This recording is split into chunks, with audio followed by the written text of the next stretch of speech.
I want to share how the thought overlay of an actual experience is ruining the experience. And this isn't just an idea. I want to give an example of something that literally happened to me yesterday. So I was watching a video yesterday. Well, a video popped up. I listen to a lot of music because it just sparks up like good feeling in my heart. Like music can bring me to tears faster than anything I've noticed. And when I want to just get in the heart center, awaken my heart a little bit, I just watch music stuff. So I'm scrolling on my phone and this video pops up of this girl playing a guitar and singing. And I'd never seen her before. The song sounded pretty good. But here's what happened. It was so ridiculous, but it's pretty common, so I think this is going to be relatable. I'm watching this video with this girl playing this song, and my mind and my thoughts jumped in and just started analyzing everything that I was viewing. So here's the thought process. Oh, her voice is kind of good. Like, I want to listen some more and see how good it is.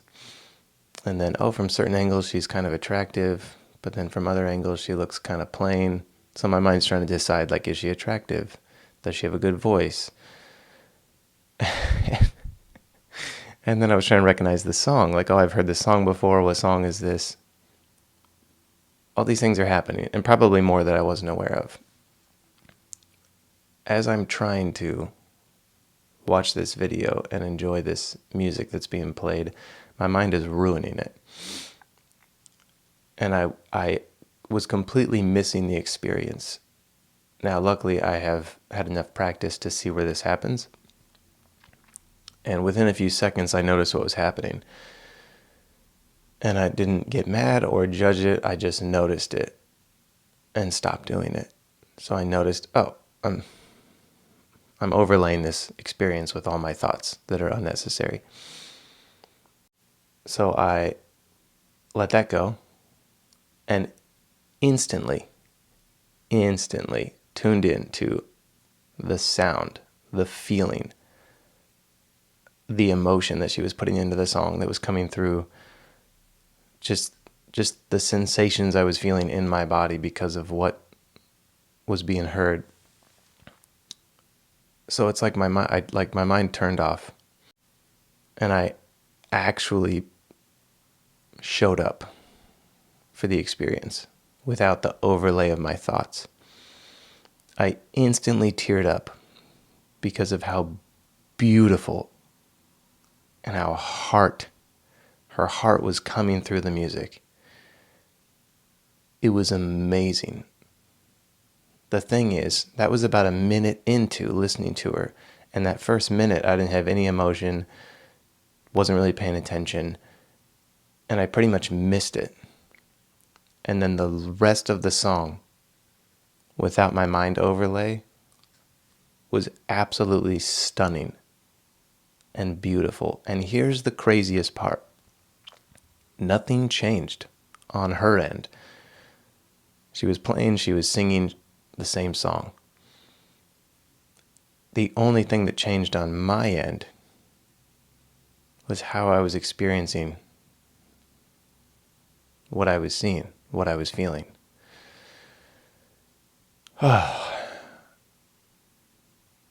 It's just so striking when you have the experience of both, especially like that. It was in one moment, it was one video where I had two completely opposite experiences of the same thing. And it just makes me wonder and makes me want to share that's like, wow, we do this with everything. If we're not paying attention, if we're not aware, if we're not tuning into how we're feeling and the sensations and being present in the body, we are in the mind thinking and judging everything. And what that does is it kind of puts up a wall that blocks you from truly experiencing the thing. So you don't get to actually feel and enjoy and embody the experience. You overlay it with your thoughts, with your judgments, and then we create this separation that becomes, oh, I've already seen that. I've thought about that. I already have my views on that. I have my judgments about it. But you've never had the experience of it. So how do you have any right to talk about it? I'm not judging anyone here. I'm speaking for myself. I've done this. I do this all the time. And I have to constantly catch myself and bring myself back to my body, to my awareness. Now, this wall of separation, which happens with judgments, with thoughts, with our overlay onto reality, creating kind of like a dull reality, it can cause so many problems long term. Like for me, I was disassociated. I was, maybe slightly depressed for a while. And there could be other reasons for that. I'm not saying it's all of this. But there was just a disconnection from life. There was a unenjoyment and this feeling all the time of like, oh, what am I doing here? Am I even making a difference? Does this even matter? All that disappears when you just take away the barrier. That I was creating the barrier. And I was blaming life for being dull when the dullness was created by me overlaying reality with my thoughts and my judgments. So the easiest way to stop doing that is not focusing on the thoughts or judgments. Becoming aware that you're doing it's the first step, but then if you try to stop doing it, that's more thoughts and more judgments. So for me, especially in this example, in this experience that I'm sharing, it was pretty instantaneous. It's not, as soon as I noticed it was happening, I kind of ignored the thoughts and judgments. I just noticed it and didn't do anything regarding that. I didn't focus on it. I didn't think about it. I didn't try to make it stop. What stops that from happening, or what plows through that overlay, is just tuning into your body in that exact moment. So I started truly hearing her voice, the sounds, the emotions in every little microtone that she was singing, the guitar, the vibrations of it. How did that sound? How did that feel? I just completely tuned into how the music was hitting me physically. And then the mental part just took a back seat. The more we do that, the more I do that, sometimes it makes life so beautiful and so intense. It's almost intimidating or scary to do that around other people, because you kind of fear the judgment, or, like if every time I hear someone singing a song, putting their heart through music, and I'm crying, which happens almost every time I listen to any song.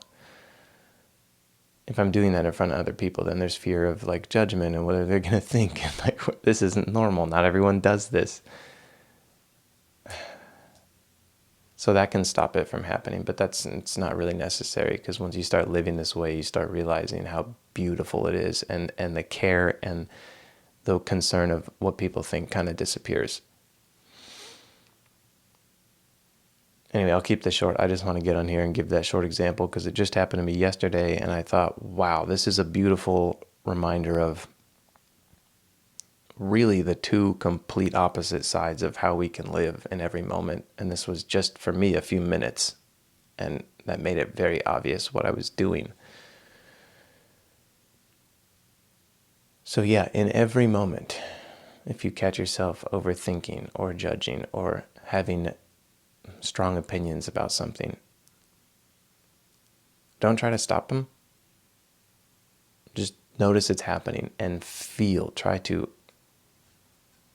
dial back into your body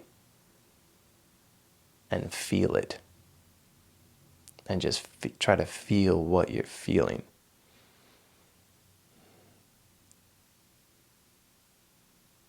and then you kind of tap back into the beauty of life.